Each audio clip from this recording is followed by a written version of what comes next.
أفلا يتدبرون القرآن أعوذ بالله من الشيطان الرجيم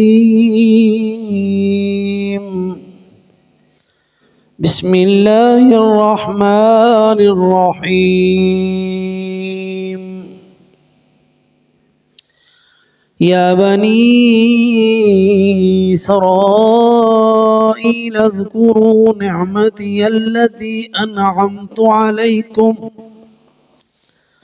وأني فضلتكم على العالمين واتقوا يوما لا تجزي نفس عن نفس شيئا ولا يقبل منها شفاعة ولا يؤخذ منها عدل ولا هم ينصرون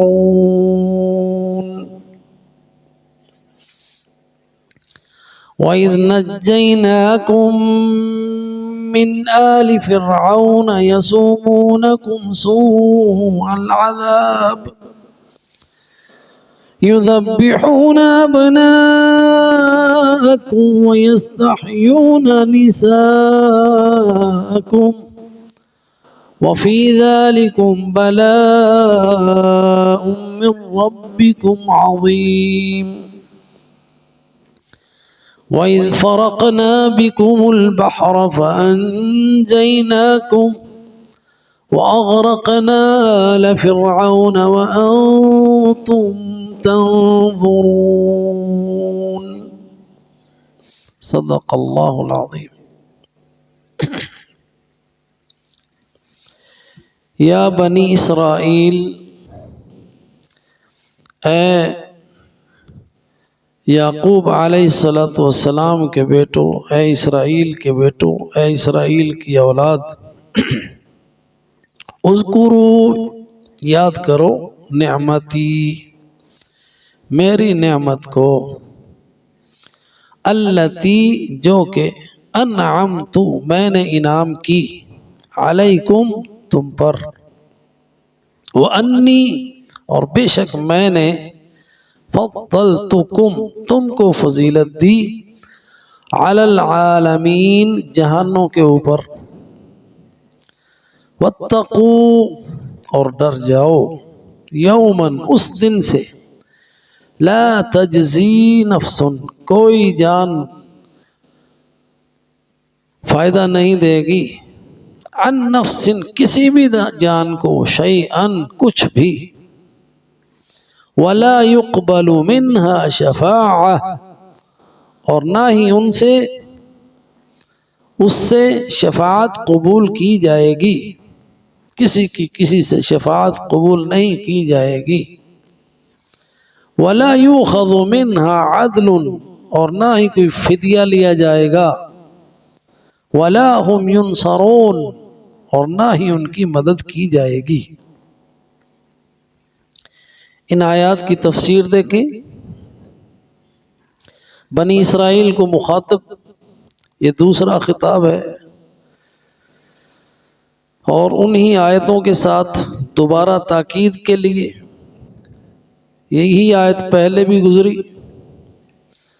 یا بنی اسرائیل اذکروا، اے بنی اسرائیل یاد کرو، بنی اسرائیل، بنی کا معنی اولاد، جیسے بنی آدم ہیں ہم سب جی، تو بنی اسرائیل، اسرائیل کی اولاد، تو اسرائیل معلوم ہے کہ حضرت یعقوب علیہ السلام کا نام ہے، تو حضرت یعقوب علیہ السلام کی جو اولاد ہے وہ بنی اسرائیل ہے، ان کو اللہ سبحانہ وتعالی نے بس بنی اسرائیل کے لقب سے پکارا، اور یہاں ان کو تنبیہ کے طور پر بلایا جا رہا ہے، قرآن ان کو تنبیہ کر رہا ہے کہ تم تو پیغمبروں کی اولاد ہو، بنی اسرائیل ہو، یعقوب کی اولاد ہو، تمہیں تو یہ دین کو جلد قبول کرنا چاہیے جو محمد الرسول اللہ صلی اللہ علیہ وسلم لے کے آئے ہیں،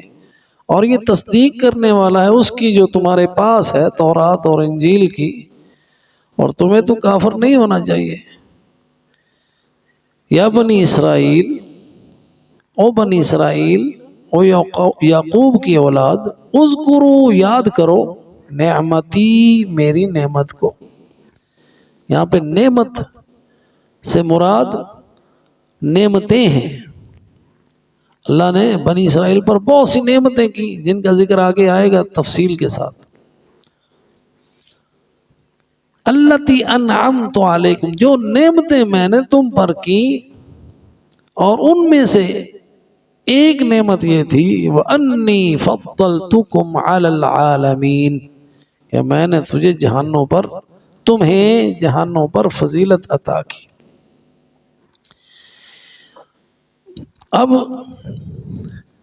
یہاں پہ کچھ لوگوں نے مغالطہ کھایا، آج بھی وہ لوگ موجود ہیں۔ ایک مناظرہ میں نے دیکھا کراچی میں، کوئی صاحب ہیں وہ دیوبند کے ساتھ مناظرہ کر رہے تھے، وہ ملحد شخص تھا، کہنے لگے تم سورہ فاتحہ میں دعا مانگتے ہو صراط الذین انعمت علیہم، کہ اللہ ہمیں ان لوگوں کے راستے پہ چلا جن پر تیرا انعام ہوا، تو یہ تو بنی اسرائیل پر ہوا جن کو تم یہودی کہتے ہو۔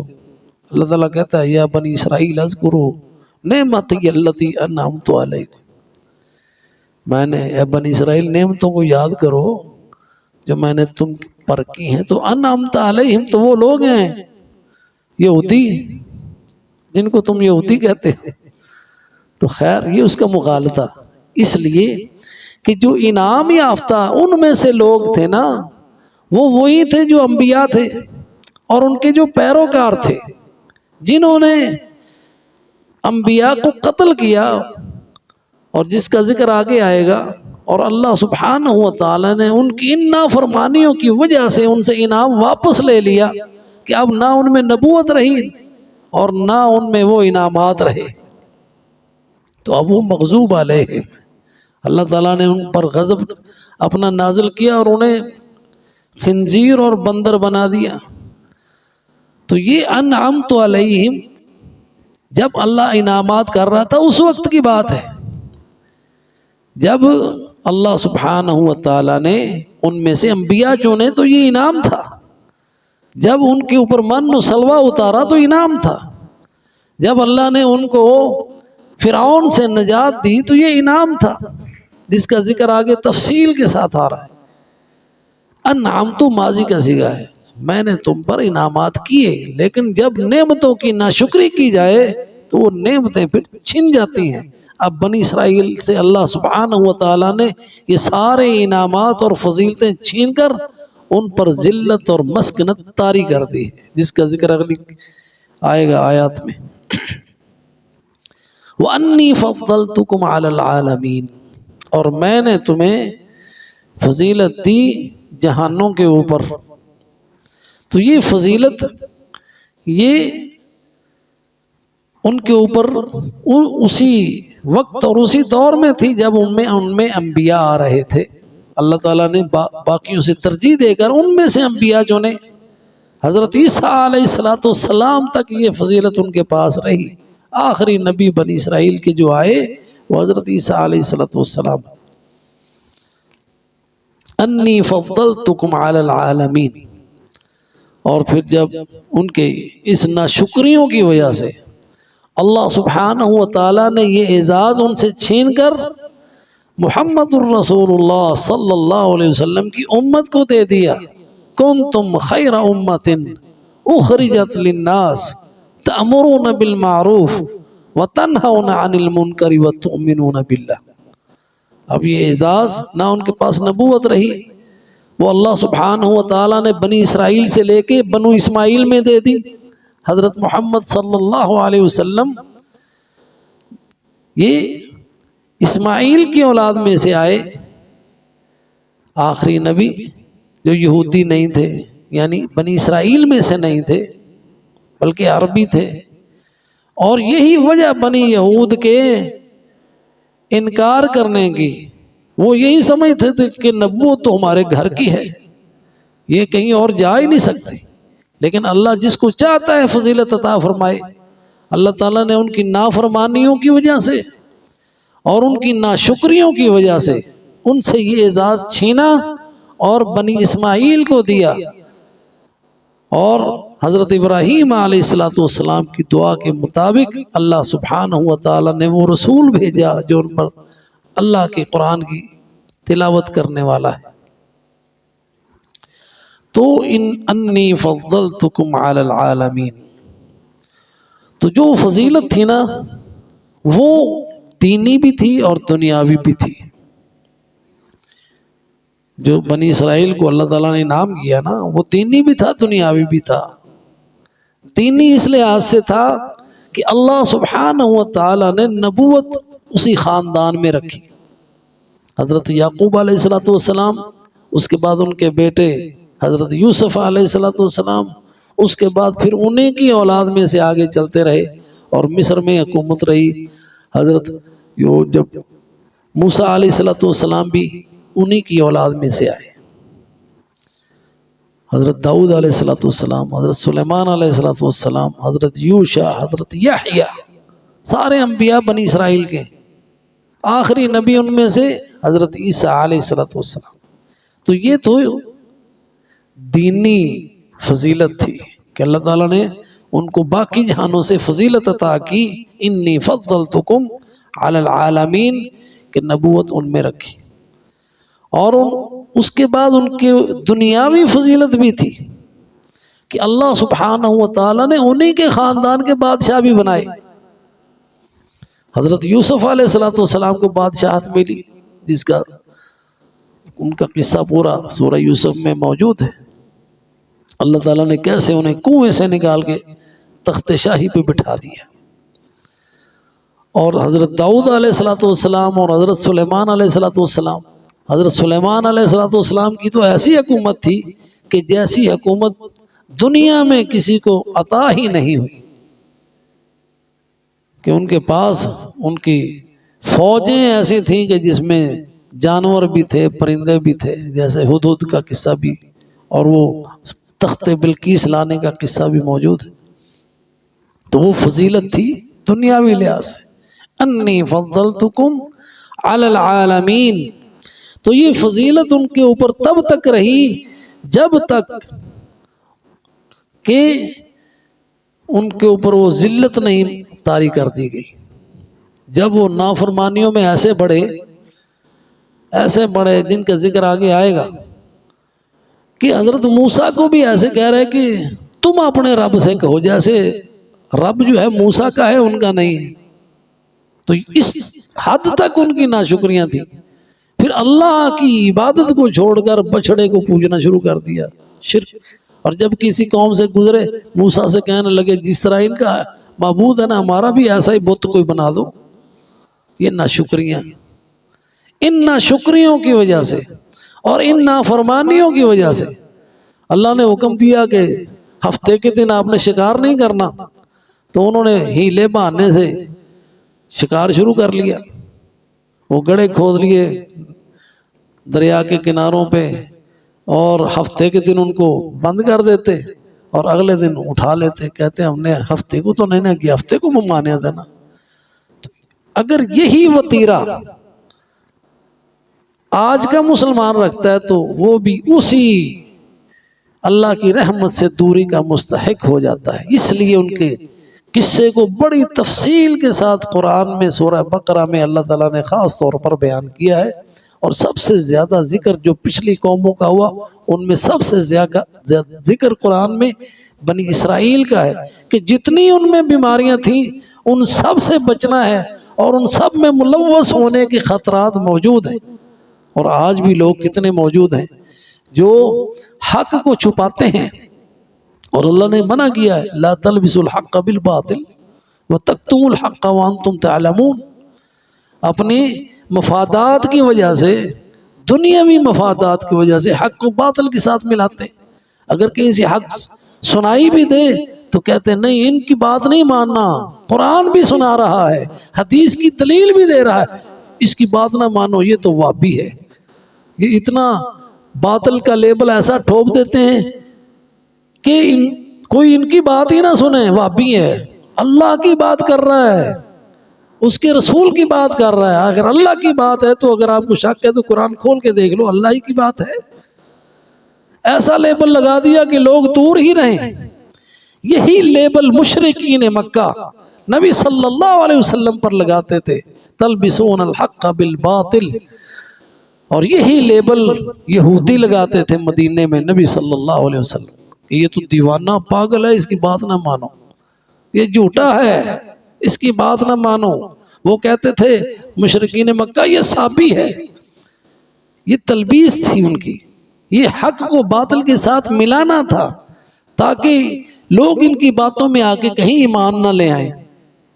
تو آج بھی وہی سلسلہ جاری ہے، وہ اپنے مفادات کی خاطر کہ ہماری گدی کہیں چھن نہ جائے، پتہ چل گیا حق یہ ہے، اور یہ بھی ان کو پتہ ہے جن کو لوگ سجدے کر رہے ہیں اور ان میں سجدے میں جا کے ان کو نذرانے دے رہے ہیں، سجدہ کر کے ان کی گود میں پیسے رکھ کے الٹے پاؤں واپس آتے ہیں، ان کو پتہ ہے کہ ہم اس کے حقدار نہیں ہیں، لیکن کیوں چھپاتے ہیں؟ ان نذرانوں کی وجہ سے۔ اور حق کو کیوں تسلیم نہیں کرتے کہ ہماری شبراتیں اور ہماری جمعراتیں اور ہمارے نذرانے بند ہو جائیں گے؟ یہ ہے ان کا ساماناً قلیلہ حاصل کرنا۔ اور اللہ سبحانہ وتعالی نے اس سے پہلی آیات میں منع کر دیا، وَلَا تَشْتَرُوا بِآيَاتِي ثَمَنًا قَلِيلًا، میری آیتوں کو تھوڑے مول میں نہ بیچو۔ اس کا معنی یہ نہیں کہ اگر وہ پیسے لپنتے بھیج دیو، یہ معنی نہیں ہے۔ دنیا ساری بھی ہو تو اللہ کی آیت کے سامنے وہ ثمن قلیلہ ہی ہے۔ ساری دنیا کے خزانے بھی ہوں تو وہ ثمن قلیلہ ہے کہ آخرت کے سامنے دنیا کی کچھ حیثیت نہیں ہے۔ اللہ سبحانہ وتعالی کے ہاں دنیا کی حیثیت مچھر کے پر کے برابر بھی نہیں۔ اگر اتنی وقت بھی ہوتی تو اللہ تعالیٰ کافر کو ایک گھونٹ پانی کا بھی نہ پلاتا۔ تو اس لیے وہ جو فضیلت تھی ان کی وہ ان کی نافرمانیوں کی وجہ سے ان سے چھن گئی۔ اور اللہ سبحانہ وتعالی نے سورہ آل عمران میں بتایا، ضربت علیہم الذلہ اینما ثقفوا، جہاں بھی ہیں اب ان کے اوپر ذلت مسلط ہے، جہاں بھی پائے جائیں، الا بحبل من اللہ وحبل من الناس، الا کہ کسی بحبل من اللہ، اس کا معنی یہ ہے حبل من اللہ کہ مومنوں کے ساتھ ذمیین کے طور پر رہنے میں، یا وہ ایمان لے آئیں بحبل من اللہ، اللہ کا سہارا لے لیں، پھر وہ اس ذلت سے بچ جائیں گے۔ بحبل من اللہ، جیسا کہ عبداللہ ابن سلام مسلمان ہو گئے، وہ ذلت سے نکل آئے، جیسے کہ کوئی یہودی کو اللہ تعالیٰ توفیق دے دے وہ مومن ہو جائے۔ بحبل من اللہ ہے کہ اللہ کے سہارے میں آ جائے، اللہ کی پناہ میں آ جائے، اللہ کی آڑ میں آ جائے، اللہ کی رسی کو تھام لے جو اسلام ہے، دین ہے۔ بحبل، حبل رسی کو کہتے ہیں۔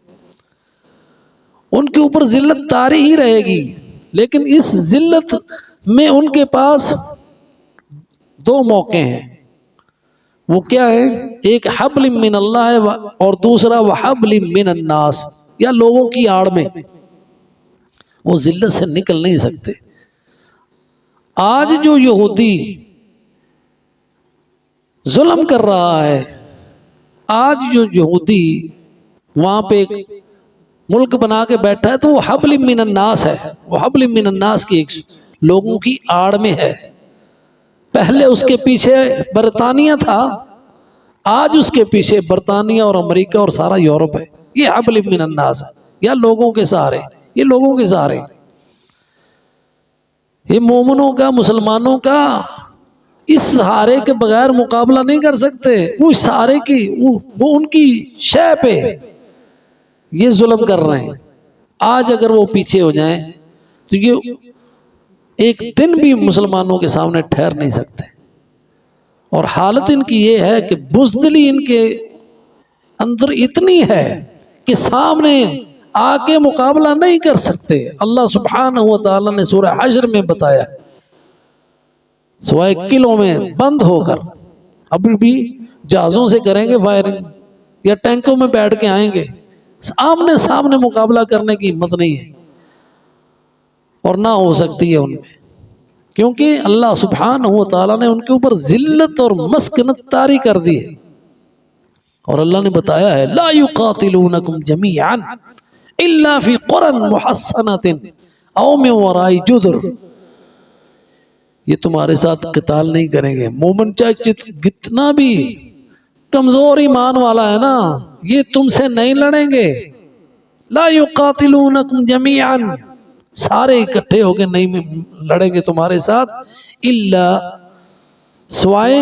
فی قرى محصنۃ، قلعوں میں بند ہو کر، قرآن محصنہ ایسے گاؤں، ایسے قریے جو جن میں قلعہ نما ہو، جو مضبوط ہوں، جن کو ان کو اپنا ہو احساس کہ ہم یہاں پہ محفوظ ہیں، الا فی قرى محصنۃ او من وراء جدر، یا دیواروں کے پیچھے سے وار کریں گے، آڑ میں ہو کے، سامنے آگے نہیں کر سکتے۔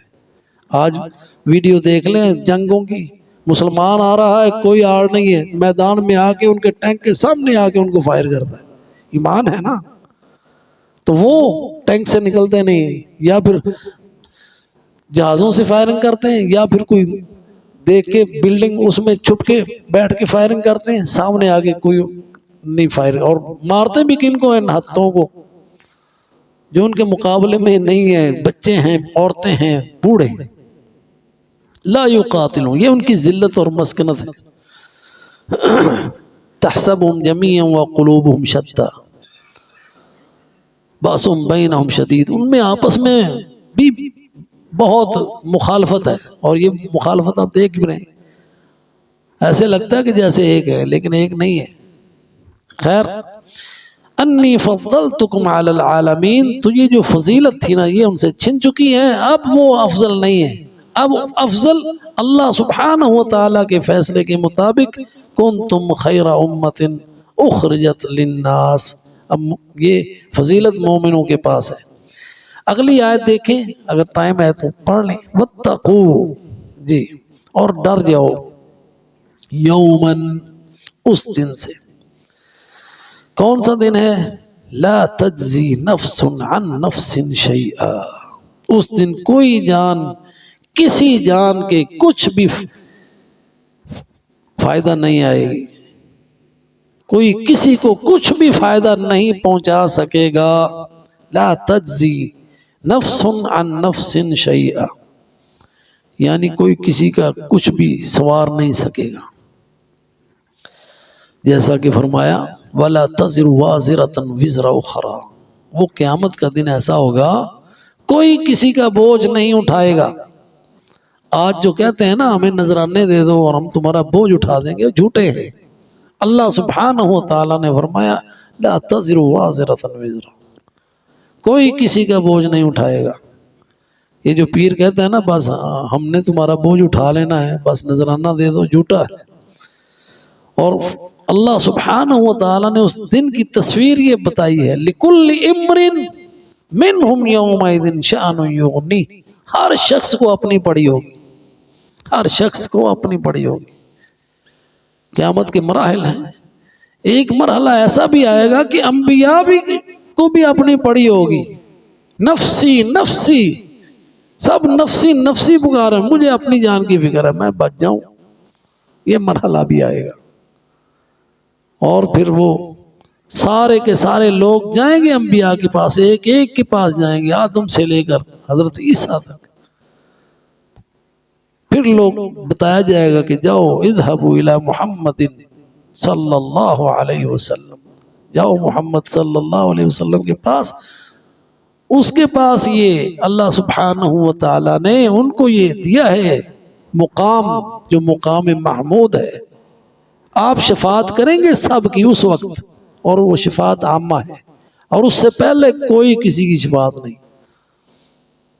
اور یہاں پہ ایک اور بات یاد رکھیں، اللہ سبحانہ و تعالیٰ نے اگلی آیت میں بتایا وَلَا يُقْبَلُ مِنْهَا شَفَاعَةٌ، یہ شفاعت عام ہے، یہ اس دن کسی کی شفاعت قبول نہیں کی جائے گی. لا يقبل منها شفاعہ، ان سے کسی نفس سے کوئی شفاعت قبول نہیں. عام نفی ہے. اور کافروں کے لیے تو مطلق ہے نا کہ ان کے لیے کوئی شفاعت نہیں ہے. ایمان والوں کی شفاعت جو ہے وہ مشروط ہے، وہ مشروط اللہ کے اذن سے ہے. من ذا الذی یشفع عندہ الا باذنہ، کون ہے اللہ کے دربار میں جو شفاعت کرے الا باذنہ، اس کے اذن کے بغیر. مومنوں کے لیے شفاعت وہ اللہ کے اذن کے ساتھ ہوگی. اللہ سبحانہ و تعالی اذن دے گا اس بندے کے بارے میں شفاعت کر لو، اور جس کے بارے میں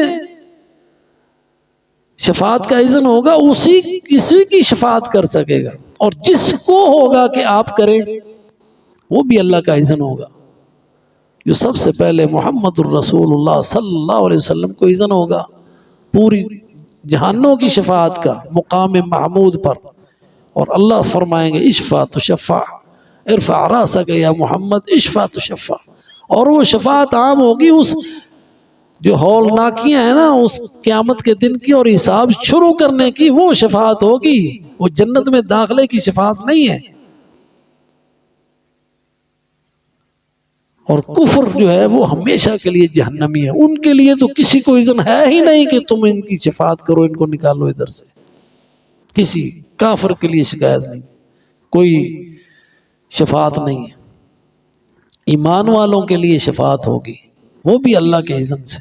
اس لیے فرمایا لا يقبل منها شفاعہ ولا يؤخذ منها عدل، ان سے کوئی فدیہ بھی نہیں لیا جائے گا. انسان تو کہے گا لِكُلِّ امْرِئٍ مِّنْهُمْ شَأْنٌ يَوْمَئِذٍ يُغْنِيهِ، اور وہاں پہ یہ بھی ہوگا لو یفتدی، اگر وہ فدیے پہ دے دے ما فی الارض جمیعا، جو کچھ زمین میں سارا کچھ. یہ بھی ہوگا میرے گھر والے بھی جہنم میں جائیں، باپ بھی چلا جائے، میں بچ جاؤں. لا يقبل منها فدیہ. کوئی اگر زمین بھر کے سونا بھی لائے گا تو اس کا نہیں قبول ہوگا. لو یفتدی، جیسا کہ قرآن میں آیا، چاہے گا کہ کاش کو فدیے کے طور پر یہ کچھ دے دے میں چھوٹ جاؤں. لا يقبل منها عدل، لا يقبل منها شفاعہ ولا يؤخذ منها عدل ولا هم ينصرون، اور نہ ہی ان کا کوئی مددگار ہوگا، کوئی مدد کے لیے نہیں آئے گا ان کو بچانے کے لیے. تو اس دن سے بچ جاؤ. تو اللہ سبحانہ و تعالی نے واضح طور پر بتا دیا کہ کسی کے پاس ولا ہم ینصرون، ان کی مدد کی کوئی صورت نہیں ہوگی، کوئی ان کی مدد کے لیے نہیں آئے گا. اور اس دن ان کو کہا جائے گا یوم ینادیہم این شرکاؤکم، کتنا شریک بلا لو ان کو، بلائیں گے لیکن ان کی آواز کو کوئی نہیں سنے گا. تو اس دن کے آنے سے پہلے اللہ سے ڈر جاؤ، یعنی ایمان لے آؤ. اور آگے تفصیل ابھی جاری ہے، وہ انشاءاللہ ہم کل پڑھیں گے. وَإِذْ نَجَّيْنَاكُمْ مِنْ آلِ فِرْعَوْنَ، وہ انشاءاللہ کل. وآخر دعوانا عن الحمد للہ رب العالمین.